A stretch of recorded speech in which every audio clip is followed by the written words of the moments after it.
funded using the 7.55%. We show here as well 7.25% and 7%, just for some sensitivity as well. And in both those cases, they still show being over 100% funded in 2042. So for both systems, the conclusion is that they meet their current funding policy goals and benchmarks. And if there's no questions for those two systems, I'll turn it back to Ed to discuss the risk assessments in the next section.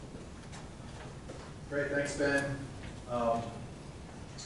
And one of the things that the actuarial profession did a few years ago is to make sure that we're talking to you about risk assessment. So they came up with their own actuarial standard of practice to go through that. And so we spend a lot of time with our clients and our statewide systems going through all of these risk values, talking about investment risk, longevity risk, the potential that mortality experience is different than expected. You know, we can predict global pandemics, but you know, there's some things, some folks, some plans want to look at. Payroll risk, active population risk, which PERS does have, and possibly even some contribution risk. So that's part of what we do in the projection report, and now it's part of the evaluation report, is to kind of look at each of these risk criteria and show you what the projection of the funded ratio looks like based on different risks. So here, we've done this in the past, we've had one single year event. So this is the first part of this table as the next year, so fiscal year 2022 ending happens to have one of these investment returns and then 7.55% every year thereafter. So just a one-year single event. This is what the projection ratios we have. We have the baseline there right in the middle, and in purple, just to kind of show you the sensitivity analysis. We always simulate the 2008 loss using about a negative 15% return, just to show the doom and gloom and what we don't want to definitely don't see. And you see that on PERS. However, you know, as Ben just said, you know, highway patrol and the legislative plan, you know, don't get that too out of hand, even with a negative 15% return. Don't want to see that, but you know, just in case. We also simulate returns over the next 10 years using a kind of a stochastic approach. You get out of the deterministic approach and look at stochastic. And we use Callan's capital market assumptions in developing different returns based on their market returns and their standard deviation of what PERS is invested in. And so we take a look at that, and we average. We show you the three different averages and what those come out to. So if we were to get a 6 or 7% average, you see PERS maybe a little worse off, but you know, at 7%, not too bad. And that's our long-term assumption as the actuary is 7%. That's what the funding policy is looking to get down to using those investment gains. Look at the demographic risk. So this is if the active population goes up or down up to 50 basis points, just to show you. So if it were to decrease, if PERS were to decrease 50 basis points each year for the next 30 years, we'd have about 120,000 active members.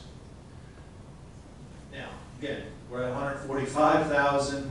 I didn't think we'd ever get this low. Hopefully we'd never get to 120,000 active members, but just in case it does worsen the projections by dropping that active population. Again, it's all that payroll and those contributions based on the payroll coming in that hurt the funding of PERS. When you look at highway patrol, it's not a big deal because there's only 478 active members, so a drop like that is not big. And the legislative plan is always 174 members, so there's no need to show increase or decrease. The assumption risk, so you know we've dropped our assumption over the last few valuations from 8 to 7 3/4, now down to 7.55. What if we continue to go down that route? You can see we're at 79.8%. If we just, and if we even drop the price inflation and the wage inflation a little bit more, you see even a little bit more of a drop there. The contribution risk, if the PERS was to decide and the legislature was to decide to increase the FCR or decrease the FCR by 1%, you can see that if impact has about a 7.5% funded ratio drop, increase or decrease on PERS. On highway patrol, it doesn't have that much of an impact because they're already putting in 49.08, so 1% doesn't make a big deal. On the legislative plan, at 7.4, going to 8.4, 6.4 does have a big impact there. So that's really all. I know I went through that fast, but that's kind of your sensitivity analysis. That would like to provide us a lot more detail, graphs, charts, and the reports themselves. Again, take a look at that when you get a chance. I'll just kind of summarize the municipal plan. We're meeting with a lot of the municipal group tomorrow afternoon. They all come in. The Muni plan is a closed plan. It's been closed for years and years. In fact, there's no more active members in it. The last active member retired, I believe, at the beginning of 2020. So there's about 1,500 retirees. And so, you know, it's a lot easier to kind of develop a funding policy on a contribution basis, because now we're just concentrating on the benefit payments, right? There's no behavior of when folks are going to retire. There's no more guessing that. So the only assumption is mortality. So we made the similar change on their mortality.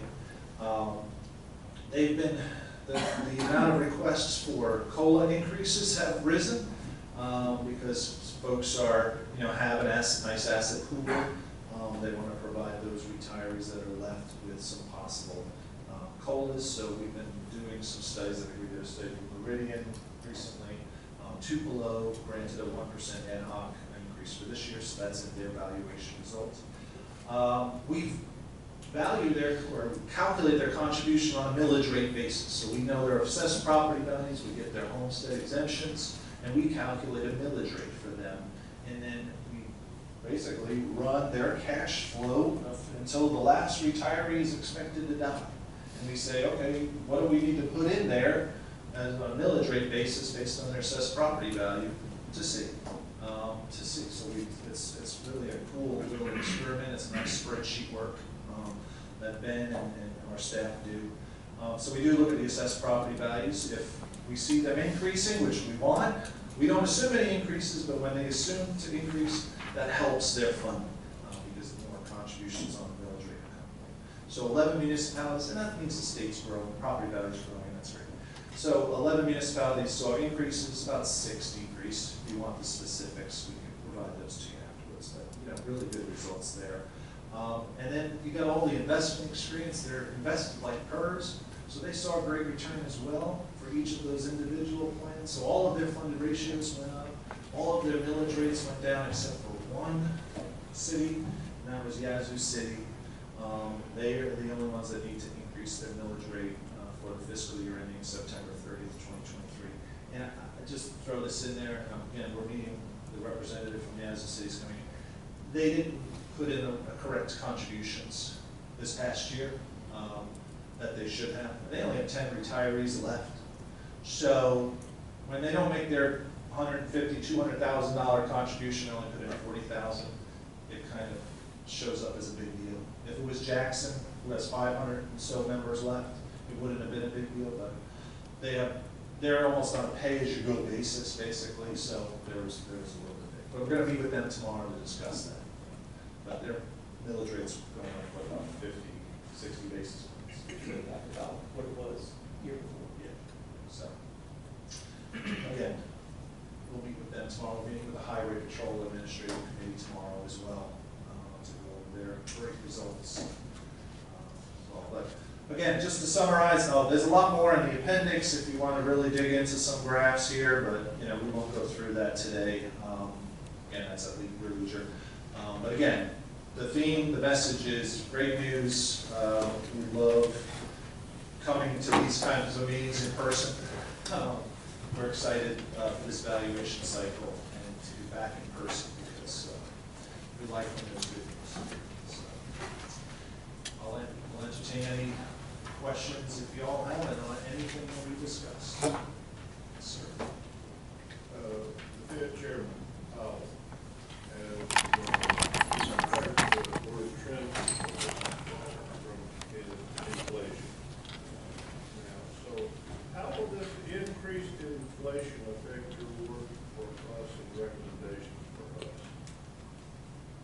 So all of our assumptions that we develop for PERS or any one of our plans are long-term. Okay?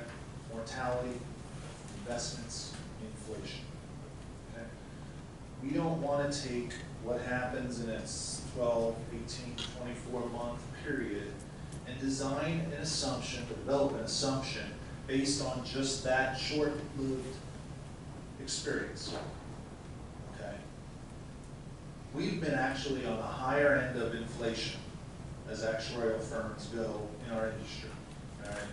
You see a lot of plans across the country who have lowered their inflation assumptions to 1.75%, 1.9%. Based on the last 10 years we saw before this period we're currently in. CapMac, was more in line with the Social Security Administration, and where they saw inflation was over the next 75 years.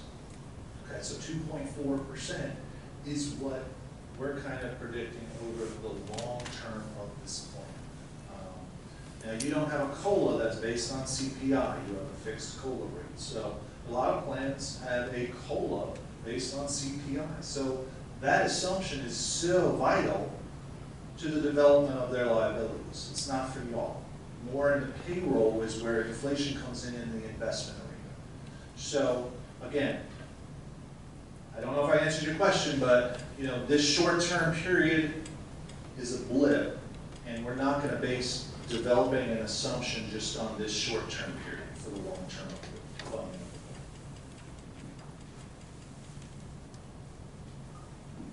It's nice that we've stayed on the high end, so we don't have to, for folks who are down to 1.8 are now getting 5% inflation, they may be adjusting.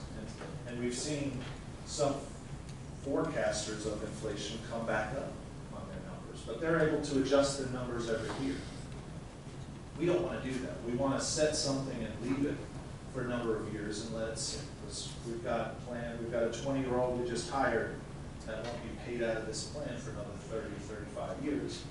So it doesn't matter what happens to inflation now for that individual. It happens. What we're going to see long term. How many years is a blip?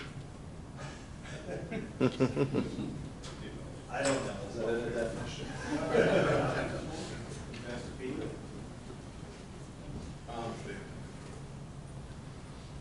Any other questions?